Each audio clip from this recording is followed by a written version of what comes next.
நாம் இருவர் தனித்து இருக்க எந்தன் பெண் நிலவே, உன் அழகை நான் காண நிலவை துணை கொள்வோம் வா.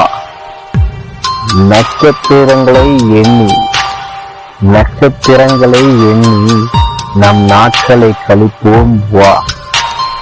எந்தன் தோள்களில் சாய்ந்தவளே, உந்தன் கைகளை வருடுகிறேன்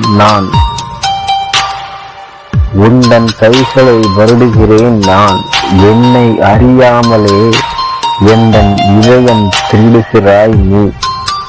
இந்த காதலுடன் காலமெல்லாம் காதல் செய்வோம் வா. அன்புடன் தனிமையின் காதலனாய் உங்கள் அன்பு நண்பன் செந்தில்.